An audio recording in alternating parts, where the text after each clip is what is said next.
everyone, and welcome to Number 9 Farms. Today I'm going to show you how I pull my tomatoes, my onions. Oh my goodness. So I'm going to be pulling my onions, and as you can see how their neck is right here is bent down. So this right here is an indication that you know that your onions are ready. You see how the entire bunch is just laying down? That's when you know that it's time to go ahead and pick your onions. And as you can see, a lot of times the root here just usually pulls right out like this. And once it pulls out, you can go ahead and lay these down on like I have like a table that has no hole, it has holes in it, so it's like a screen. Also, you lay it down on a shelving that has air circulation, and I usually lay it there for at least a week or two. At least, I'm pretty sure it's longer than that. And then I start braiding the onions, and my daughter-in-law helped me last time, and we had onions. The whole basement and two like spaces was completely covered from floor to ceiling in onions. So I'm going to go ahead now and pull everything, and then I will bring you guys back and show you how many we got. Guys, I just wanted to show you how we are doing this. So this is just a regular old grate that was actually here, that was in the woods. So, oh yeah, sorry about that. That was the my hand, because I'm not so good at this iPad yet, and it is a different way of doing things than your telephone. But we're just using this rack. We actually bought this from our homestead in North Carolina, and this is what now we have done. How many beds, Bruce? I think 3. 3 full beds. Yes. And you see here what we have. And then I also pulled a few garlic just because I'm so excited. I can't stand it. I'm ready for that garlic to be pulled and replant some other things there. And I'm excited. Alright guys, so we're back, and we have all the onions picked out of the beds except for the 2 with the garlic because they still weren't ready. And you can see how much we have done. And I'd say, look what you did. this part is a really shady part of our yard. And that's 3 levels there. And then over here, Bruce has made a rack out of the sawmill box. Yeah, the box of sawmill. So we just took some chicken wire and wrapped it with wire ties and made another rack for drying. And we also still have the Walla Wallas, which they're not a long term. And just in case I know I didn't mention it, but if you hadn't seen another video before, these are the Highlander onions, and they do come from Dixondale Farms. And I did grow these from seed, the red ones, but they're not a long-term onion. Bruce, you want to show them? Yeah. Can you see it? I don't know. And these are really just good for eating. If you want to, also now these would be great for pickled onions. And also you could dehydrate or freeze dry your tops, which we've done that numerous oodles of times. We've done that a lot. So we have lots of those, and we like to put them on our potatoes, and sometimes I just throw them in the soups or stews. So that's another way to help preserve some of your food.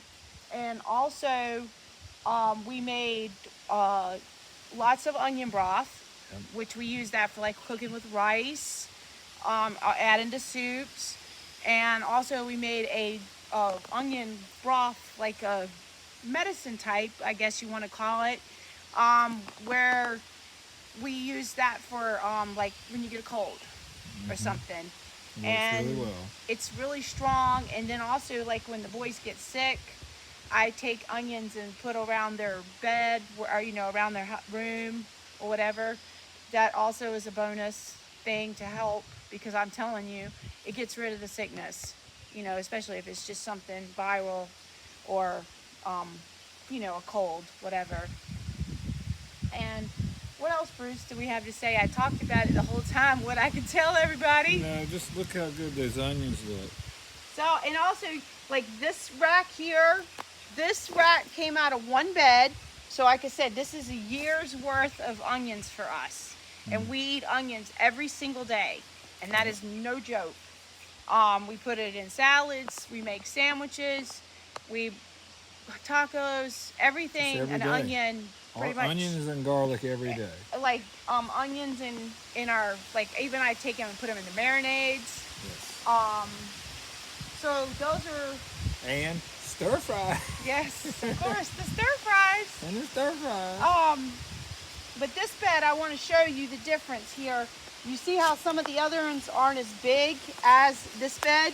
Okay, this bed here actually had a lot of our compost, our rabbit manure, and leaves, which we have leaves in all the beds, but this one was much more concentrated with nothing but Yeah, we wanted to try it and see, and the rabbit stuff really made it. Yeah. Our own creation there, or what we made right here on this property. So that is another thing too to know, that you can see it made to produce a much bigger onion. And then over here is another thing. And over the years, all I ever did, I never worried about sunshine or anything getting on the onions, because they say they can sunburn, which I never had that problem. But I know that is a problem that can happen, because I have seen it as far as, it's like it gets almost like a dried spot. Yeah. I don't think sunburn's a problem here. No, but I'm talking about in North Carolina. I Yes, have I seen know. it. So I would just take and lay it out on the, I had my raised beds before had, what size were they? 4 by 10, I think. 4 by 8. Okay, but the board was this big sitting on the side. Oh, we had a 6 by 6. Okay, are you watching the video so you can see? Because you're not looking. Well, I'm just... You asked me a question and I answered it. Okay. Back of the line. So what I'm trying to tell them is, I just took the onions and laid down the bed because Yes. it had this much space. They were 6 by 6s. Okay, that's what I'm trying to get at. 6 by 6s. So I just laid them on that, and after that they were dried. I took and brought them in the house, and I didn't have a basement in North Carolina, and I just took and laid them in baskets, like laundry baskets or regular metal baskets that I had for the garden, and laid them right under the table in the baskets. And because we had a big, huge table, and the table was against the wall, so nobody's legs were touching it. And then here's another way you can do it too to help dry your onions. We're gonna try this because we don't know if we'll still be able to braid them as well if this breaks down more. Yeah, we'll try that. So that's something we're gonna try, that style this year, because we've always just laid them out. And this is the same size bed. So there was what, 3 beds over there, or 4? There's 4. It was 4. 4 beds over there. Yes, 4 beds. And because we added another bed this year, and then there was 1 over here, so that's 5, 6 by 4 by 6 beds. Yep.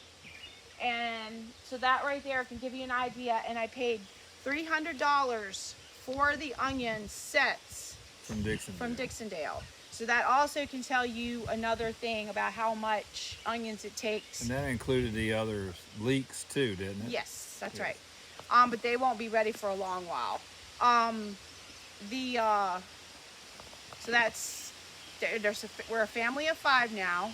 We have 3 boys left at home, and we did have 9 kids. As far as at one time, I didn't grow as many onions then, but we still had a right good amount that would last probably till like December. Yes. When we had a lot of kids still left at home. And then like these little guys like here, just take these and use these up first, but you can, these will also store as well. You can make some creamed onions. Some creamed onions with I those. think that's in my future. Yeah, and these are also a good way to preserve because these are smaller. And then this is one of the Walla Wallas. right here, this one had started to bend over a little bit. So when it's bending over, you know then that it's not providing the bulb any more nutrients. And also you want to get them out of the ground, because if you don't get them out of the ground, they can rot. So, well guys, there you have it, a year's worth of onions. So, Woo-hoo. All right. well, thanks for watching.